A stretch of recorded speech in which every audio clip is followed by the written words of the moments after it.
This week on the podcast, we are joined by HomeReel, who gives us the lowdown on Hunt Showdown.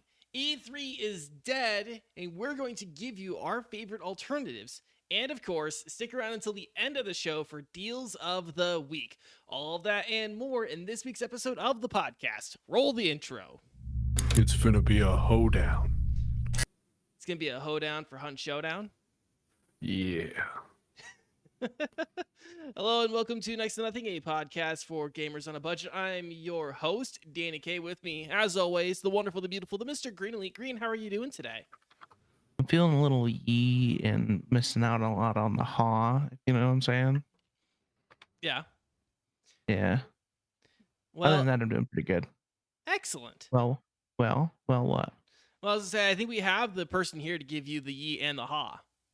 And the haw. Yeah, because I'm sorely missing the haw, and I really need some of that haw. Yeah. We're also joined by the Spooky and the Ookly, the Mendachi. Mendachi, how are you doing today? I just got home from work, man. My brain is a terrible, torrential downpour of depression.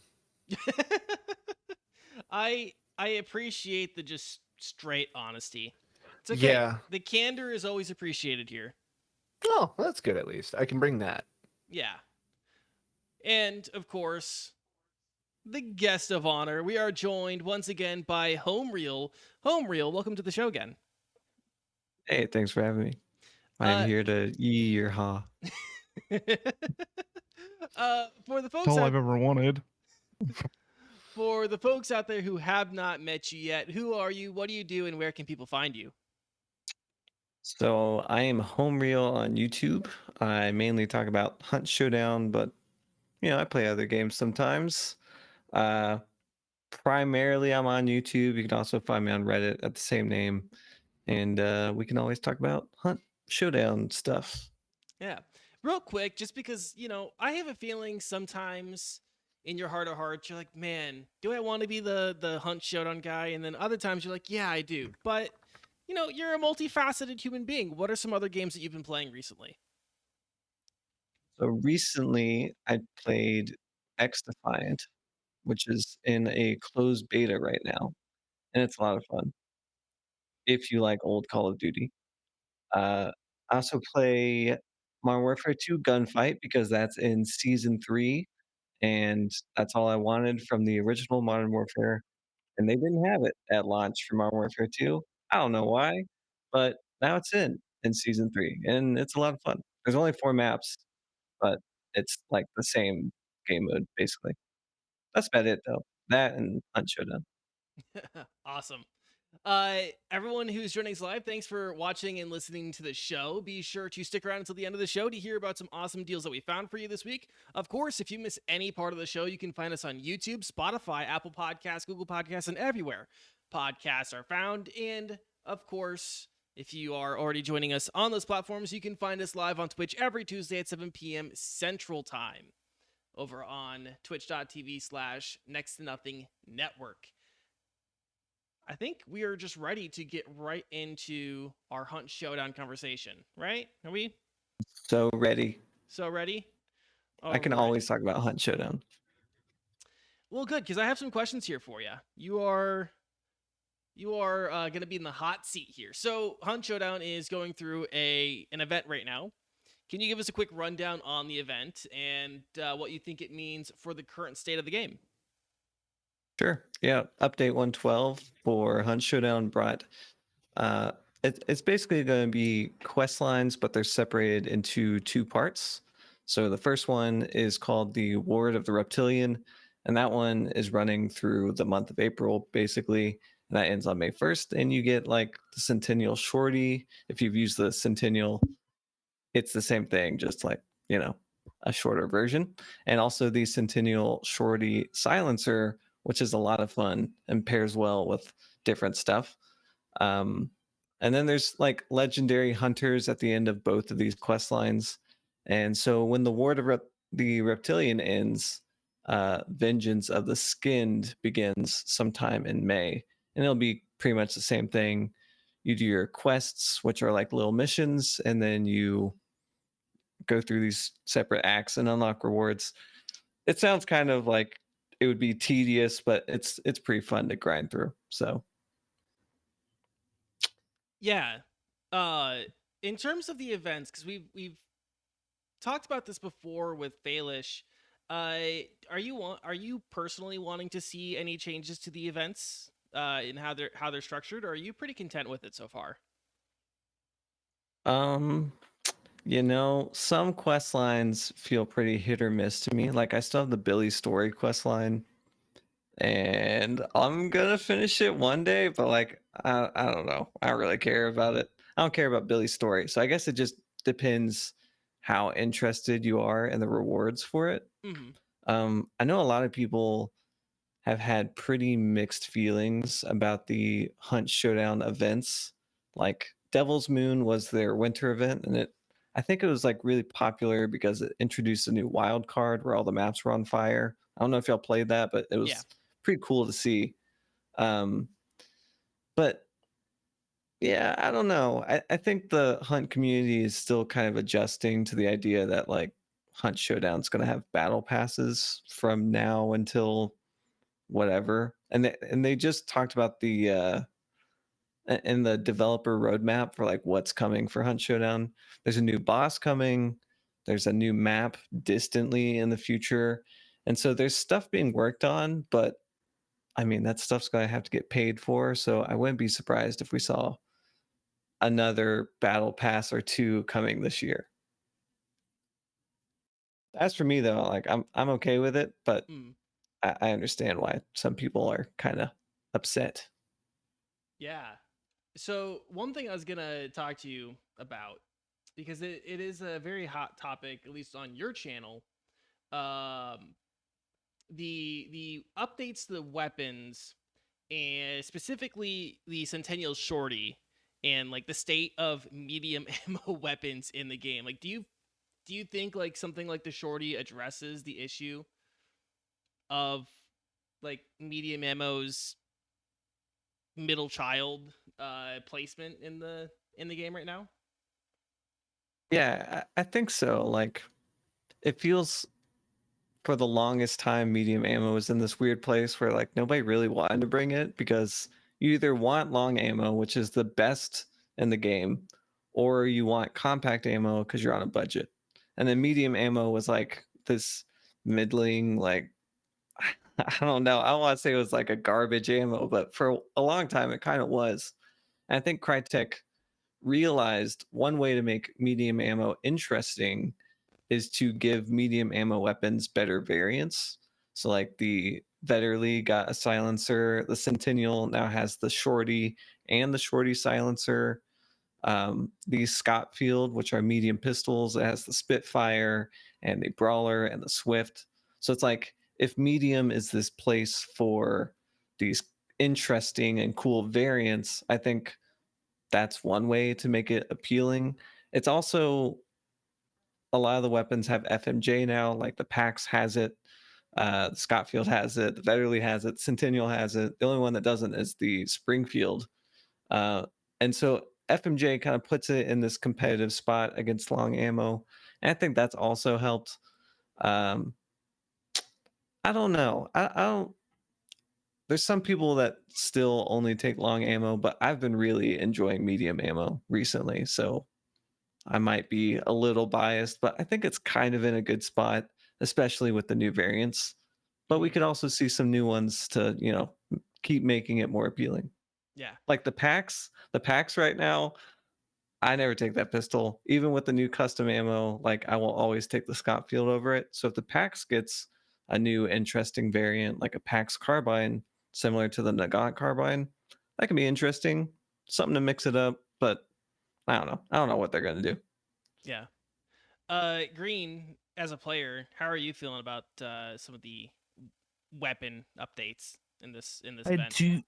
I do have to say I really enjoy that they brought in like a short medium rifle that like doesn't suck a lot. Yeah. Are you saying the Springfield compact sucks? I've watched you absolutely with repeatedly with the Springfield Compact, and I understand that you want to be good with it, but however, you're not good with it. But the shade you could, throwing. I feel the same way about the Springfield comp. It's like it's just a garbage. Like, oh great, now I have the Springfield compact. I don't want this. But with the Centennial, it feels like finally there's a good, viable 2-slot weapon that you can pair with like a bow or a shotgun or something, and it's actually decent. yeah. And so I like that there's like, especially I think my favorite pairing was the Centennial short with levering and then dual Scottfield Swifts with just to unload, Yeah, right? it's those like interesting variants, and then you can Mhm. share ammo that way. It's just like make it fun. I feel like medium ammo is the ammo where you can kind of make these fun loadouts right now. And I enjoy it. Yeah. Yeah. Was there anything else that, like, in terms of weapon or up? I guess there were some mechanic updates, right? Some buffs to solo players that came with this update, right? I think Magpie. Yeah, Uh, Magpie, you can now carry 10 seconds of Dark Sight, which is pretty big. I kind of forgot about that one, and I was playing today, and then I looked down, I was like, oh damn, I have 10 seconds. That's like, I mean, it kind of levels the playing field, especially as a solo player where being found is like the worst thing.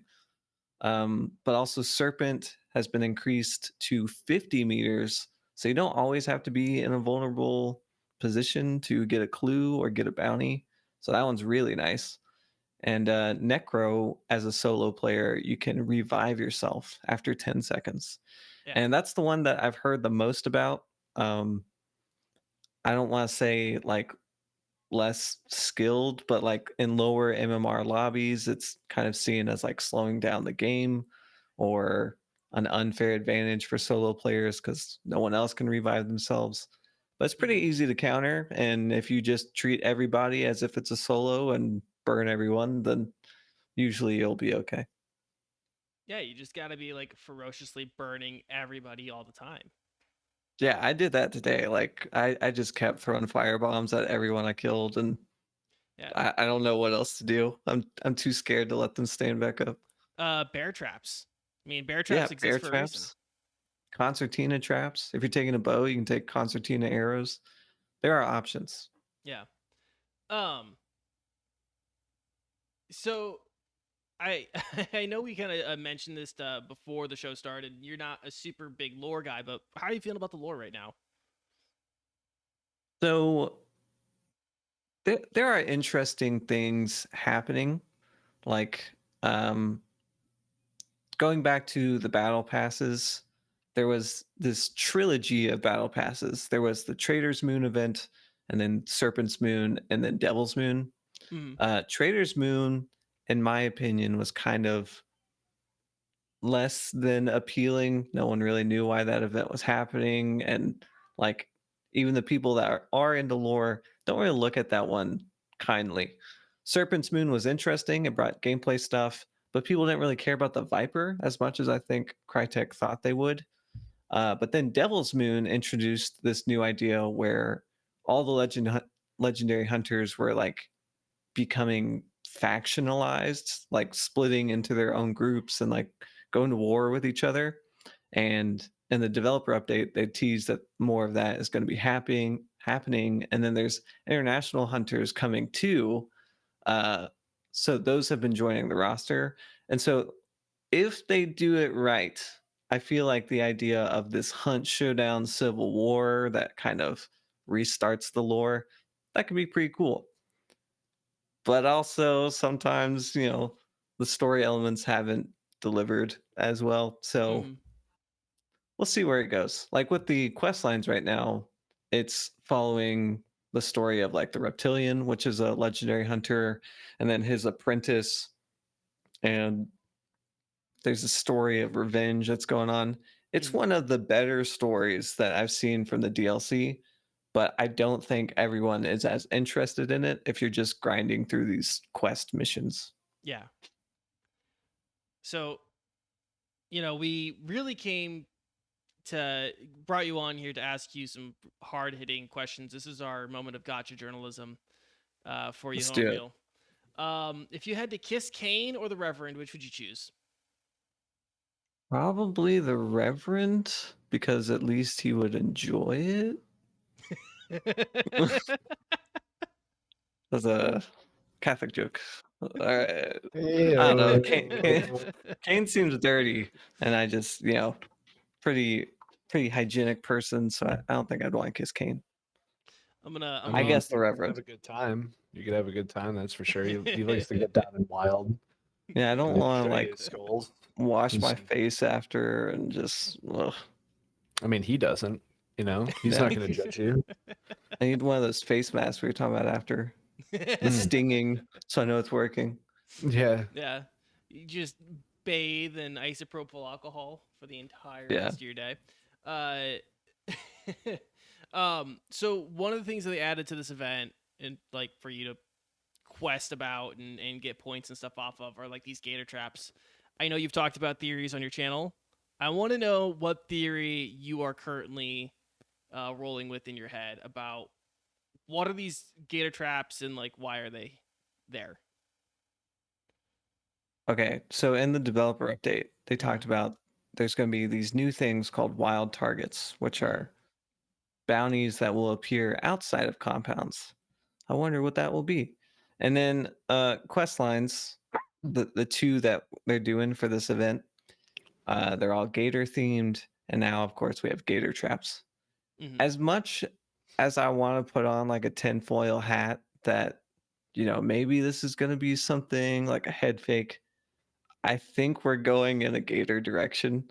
Mhm. I don't know anything officially, but like it seems that they just want to deliver on what the community has asked for, and a gator boss is constantly brought up. So if they did all this teasing for like a gator of, I don't want to say a roaming boss, but a gator bounty in some way, and then they didn't deliver on that, I think people would be way more upset than if it was any other type of lore entry that wasn't gator themed. So I Mhm. think they've kind of put themselves in a little spot here where they have to go with the gator. But Yeah. we'll see what it looks like. I imagine it won't just be like, a reptile in the water, but Mhm. we'll see. You don't think they're gonna pull an Apex Legends when they announced oh god, what's the one robot who doesn't realize he's a robot? Is it Revenant?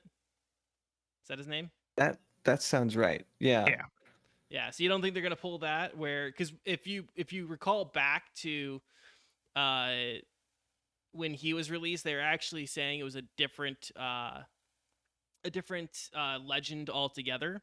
And I think the main and Green might be able to confirm this, but I think the main reason they did that was because Revenant had gotten leaked, and they're like, "Well, no, actually, you guys are all wrong." And this is they like paid it. That was their payback.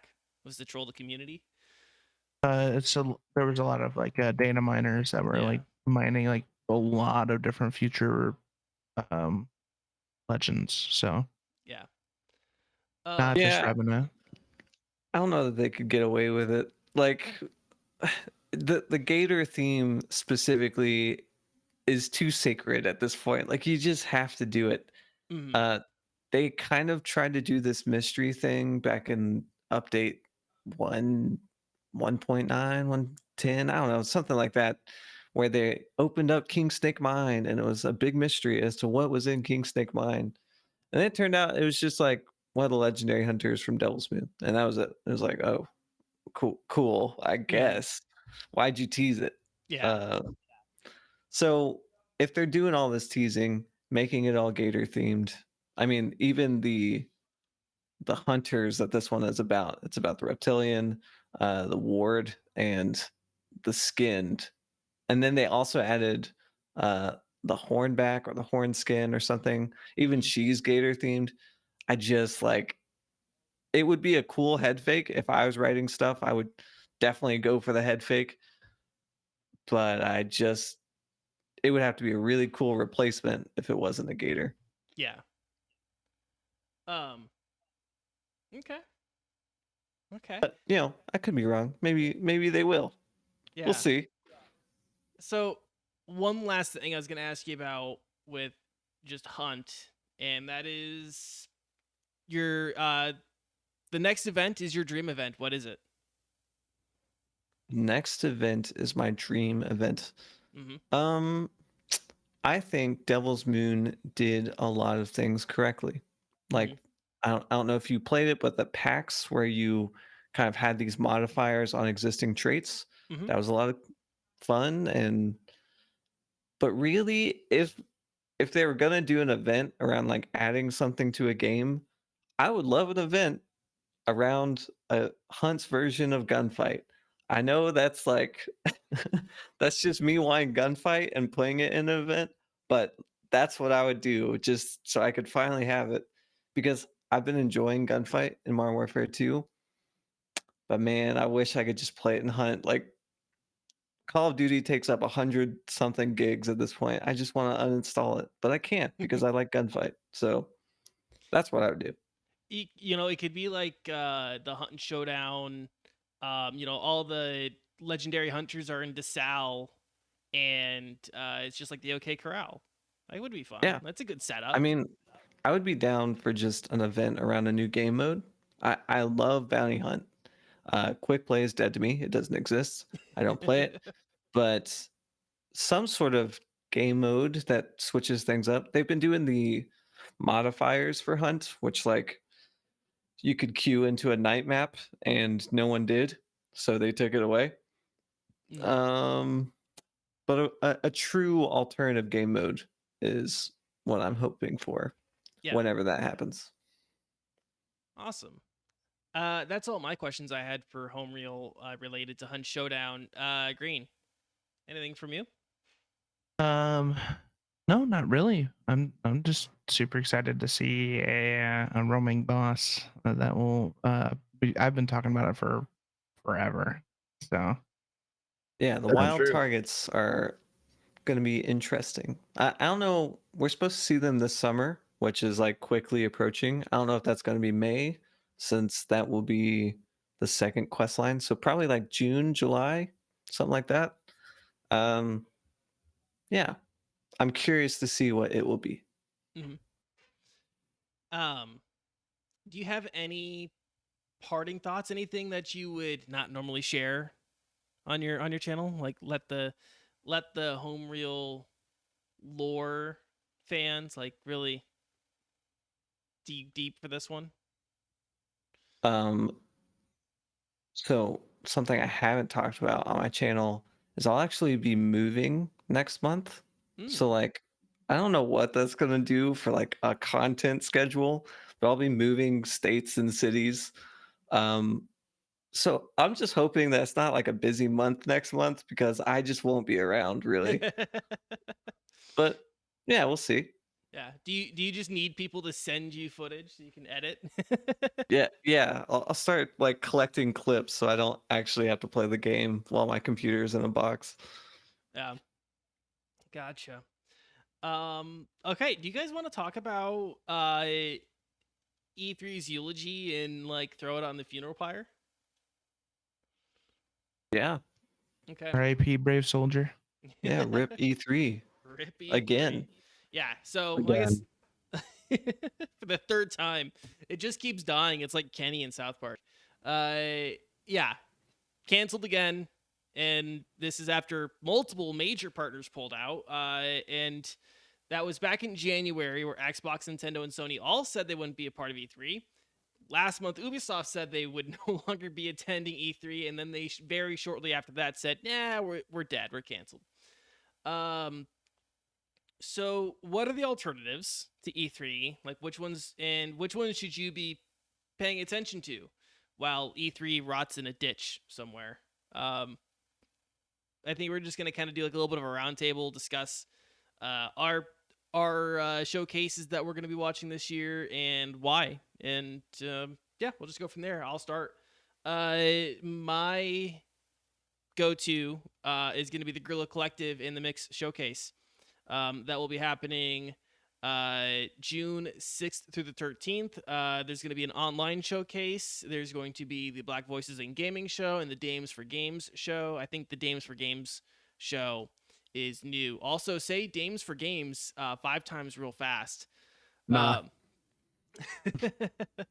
And they're also this year, I think this is brand new, but they're gonna have an on-site showcase somewhere, so you can if you want to travel to wherever it's happening, you can go get your hands on some games. But I've always been really impressed with the Guerrilla Collective since 2022. I think they've always put on a really good show, pretty highly polished, and it shows off a lot of really interesting games and games that don't get a lot of attention because they're self-published, and it's always a very eclectic variety. So I'm looking forward to that one. Have you guys watched the Guerrilla Collective in the Mix showcase before? Yeah, that was phenomenal. That was definitely high up on my list for this year. I don't think I've actually seen that showcase like ever. So what is it targeted toward? Like underserved voices or like indies or like? Yeah, I would say mostly indies and underserved voices. They do, like I said, they have the Black Voices in Gaming event where they are showcasing Black independent developers. I think Dames for Games is supposed to be just based on the name. I think it's supposed to be like women developers and women-led teams. Right. I know if I'm recalling correctly, like in 2022, I think they had a section for like LGBTQ plus games. So it's just nice to see like indie teams and small teams, one-person teams getting some attention, and then also some marginalized communities having their games showcased as well. So that one will have a live show aspect as well, I assume. Yeah. Like you can watch a stream and they'll go through all the games. Gotcha. Cool. Yep. Yeah. And then I believe the Black Voices in Gaming is more highlighting in depth. So whatever Black developers are showcasing, they get interviewed and actually show off a little bit more of their gameplay as well. It's always been I've always been really impressed with the production quality. I think the variety of games the show is really nice too. So it's one I would definitely watch, especially if you are into indie gaming. Small single dev type games, Right. passion projects. That's kind of what the target audience is for this. And you might have mentioned it. When's that showcase happening? Yeah, that's June 6th through the 13th. Okay. So like that same kind of E3 window, early summer something. Yeah, so the Guerrilla Collective showcase started in 2020 when E3 was canceled because of the pandemic, and now E3 is just getting canceled because no one wants to go. Right. But yeah, so they started in 2020 and have been going every year since. And I want to say they have like a winter show, but I've never really watched the winter show. And yeah, it goes on usually around the same time like the Future Games show happens, and oh golly, there's another one that I can't remember off the top of my head, but Cool. yeah, I think Jeff Keighley has a summer show too, or is that the Future Games show? Yeah. Summer Game Fest is Summer Jeff Game Keighley's. It's Summer Game Fest, which is coming back again this year. So it's Mhm. like if you really are missing something that's got like the production value of E3, then just follow Jeff Keighley on Twitter. You'll know when things are coming. There's that, and then there's what is it, like Gamescom or something like that as well, that I think is the UK equivalent as well. And I mean, you're gonna see more or less the same thing when you do like those two big ones.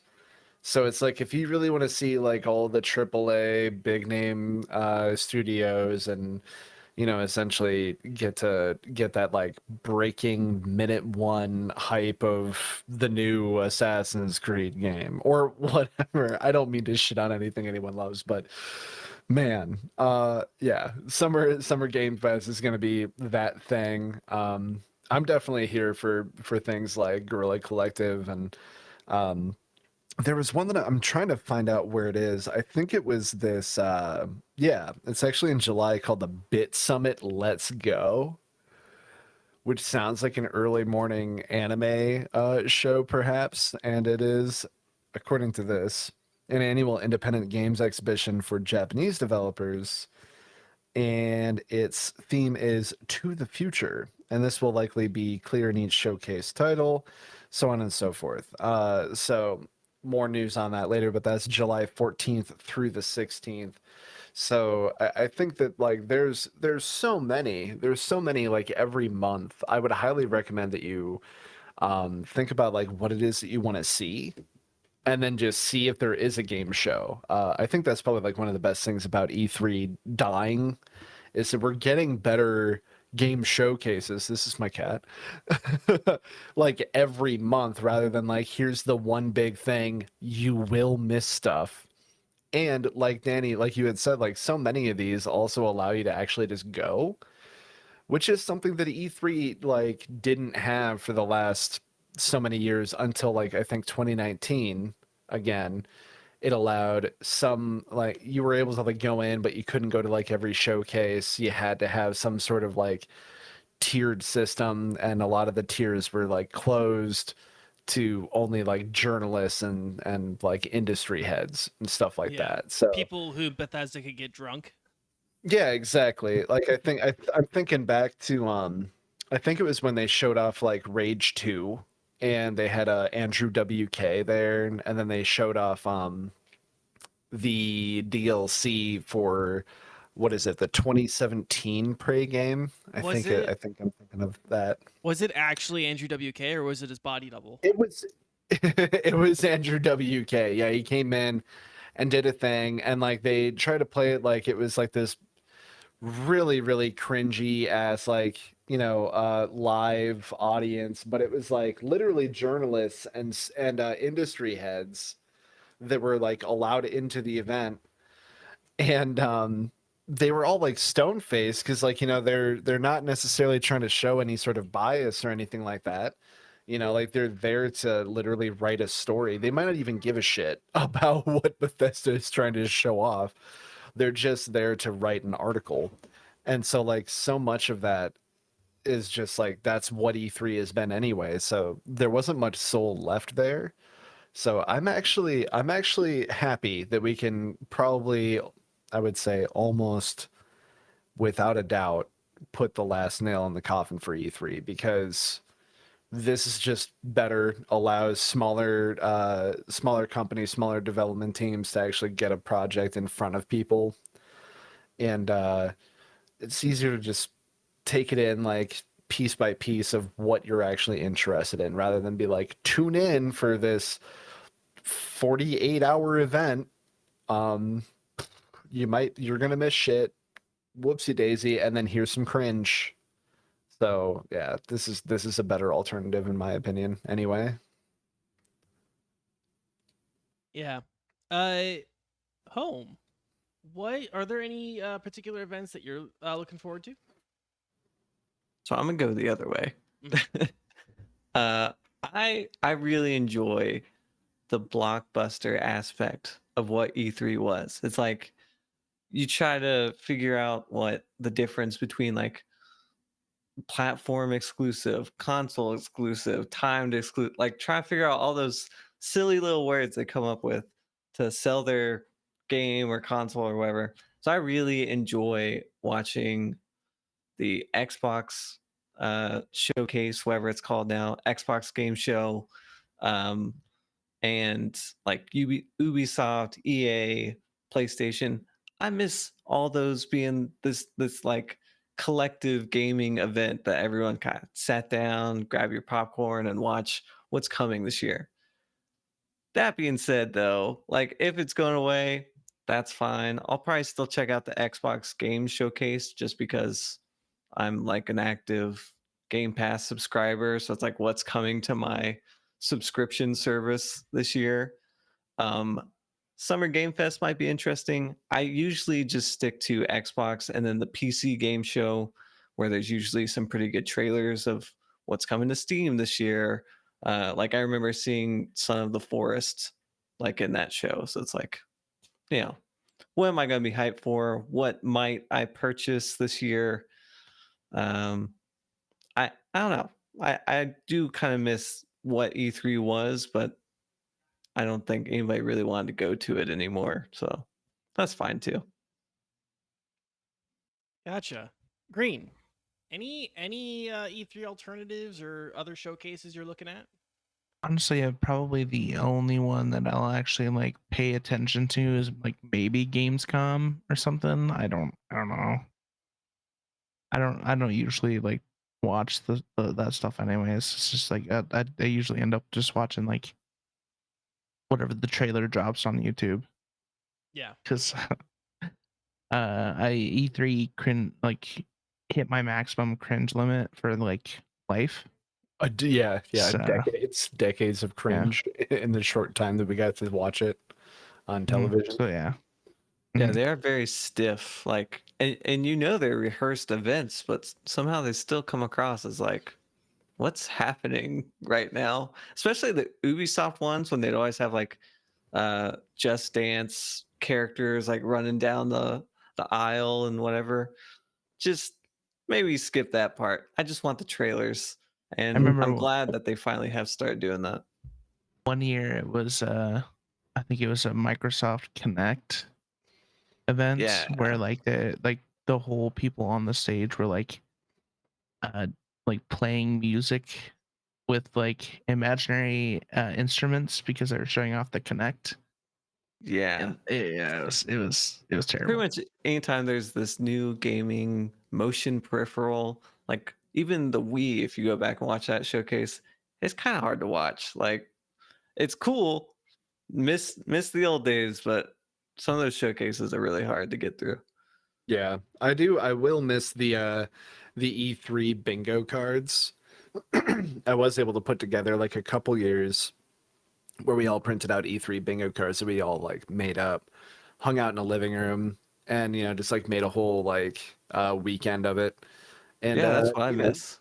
yeah, like had a whole bunch of snacks, a whole bunch of drinks, so on and so forth, and played E3 bingo while also like still seeing some stuff that was like pretty hype and pretty interesting. I think just like at this point, I just like, I don't know, as I'm getting older and more jaded, I'm just like, I really just don't care about seeing another game where I climb on top of stuff and then I uncover more of the map and then I see like 36 new objectives for me to do and then I go and do that all over again.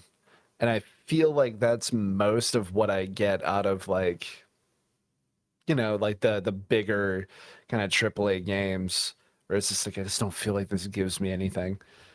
Yeah. And then, but like there's not to say that cat, not to say that there's not, like way better games that are also shown at these showcases as well. But yeah, I don't know. I'm excited to catch things that are going to be big. Jeff Keighley obviously knows how to put on a show.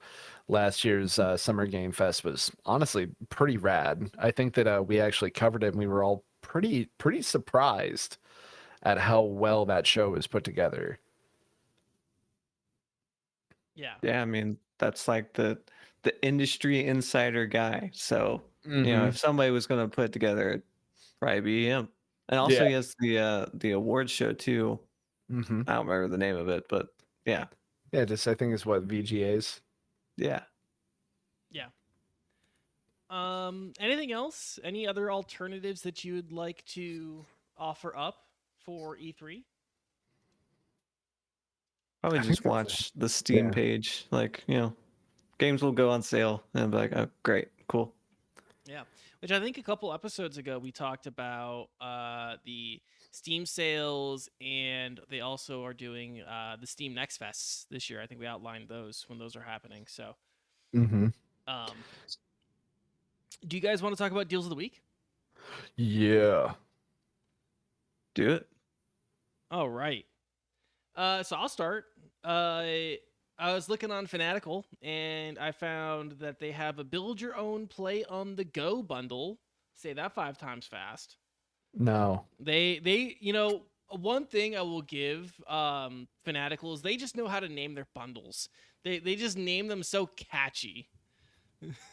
They just So is Fanatical like what's the one that's always doing bundles? Humble Bundle. Is it similar to that? Kind of. Fanatical is just an e-retailer. I don't think they have any sort of charitable connections. But they do sell Steam keys that are legit at a reduced price, or just offer like another service for developers. They're not like G2A where, you know, they're Like a selling resold key. resold key that somebody is reselling because they bought it with a stolen credit card.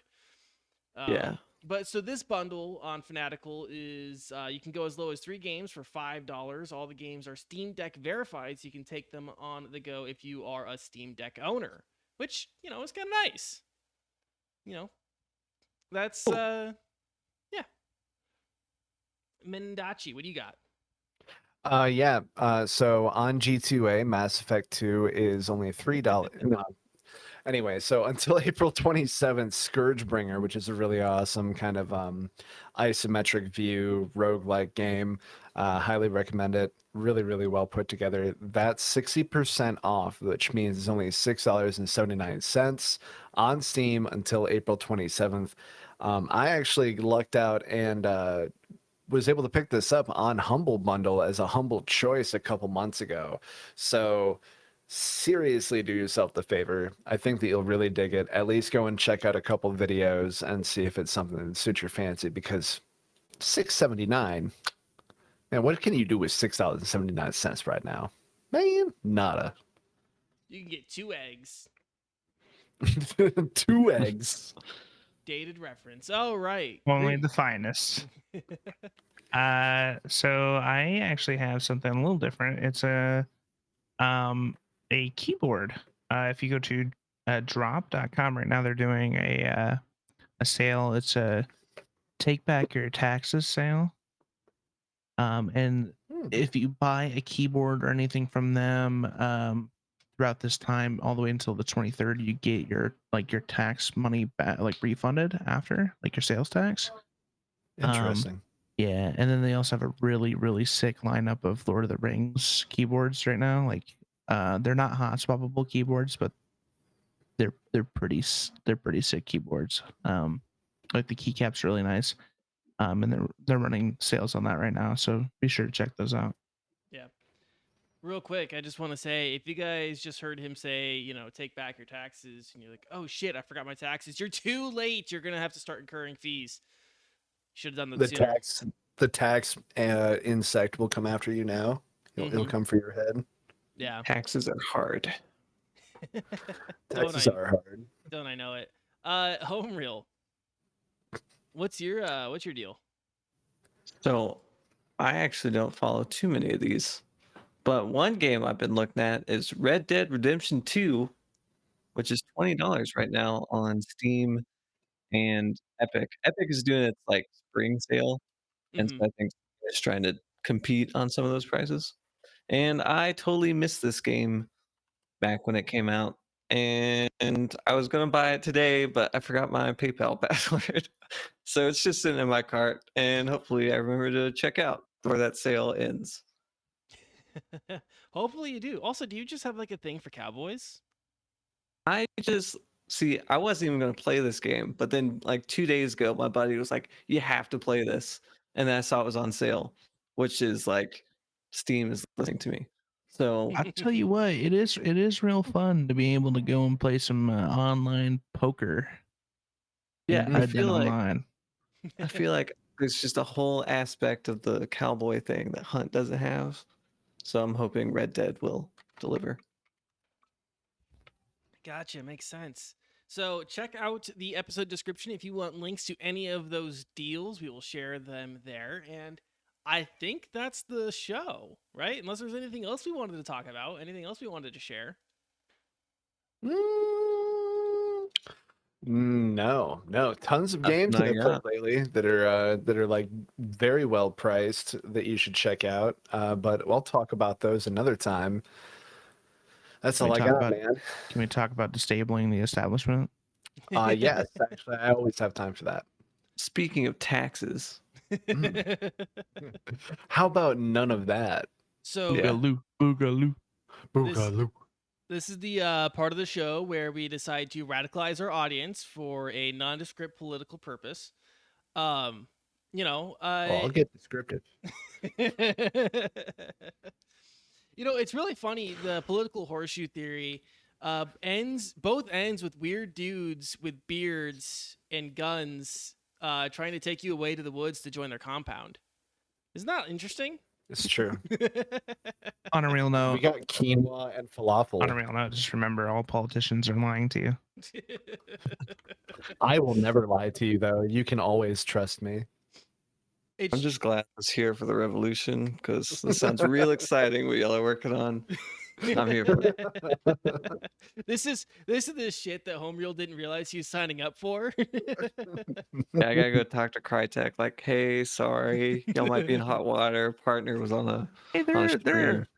they're out of the U.S. Germany. anyways. You know, Yeah. like Yeah, they don't care.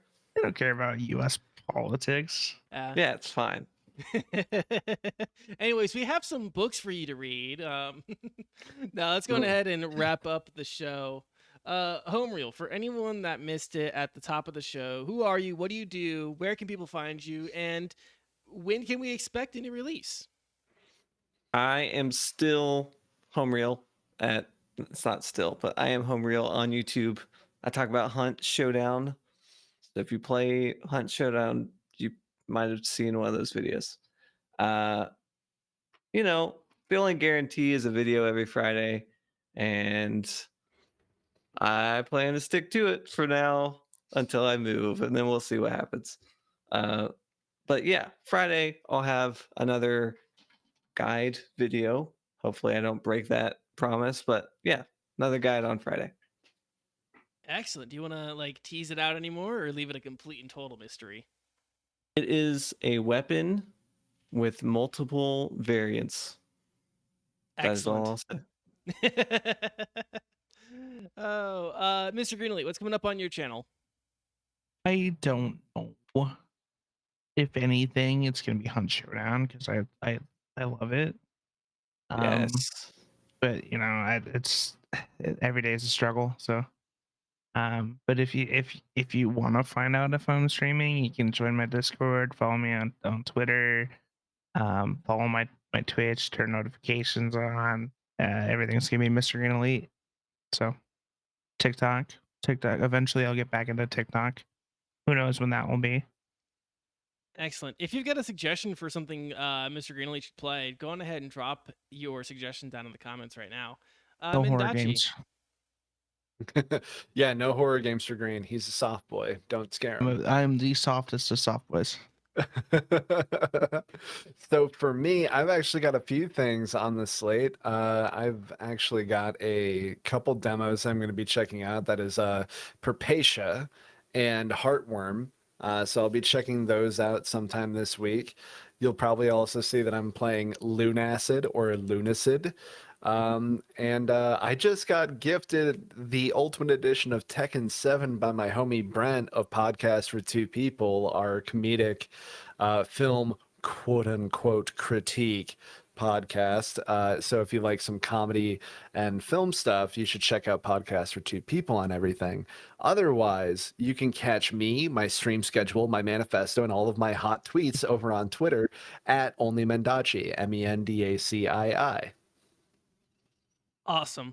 Coming up for me, Viarcana, we were actually able to get through a session of the D&D actual play show that we do over here. So if you want to get caught up on that, new episodes from session 5 start up on Friday. I have some bonus episodes that I am working on with, I'm not going to tease. I'm not going to tease who it is, but one of the people who is involved in one of the bonus episodes is here. And yeah, so I'll be working on a lot of stuff for that, and I might go live in my Discord with some Pokemon Infinite Fusion because I am still playing through that game, just not as quickly as possible. I did beat the Elite Four, and it's still very fun.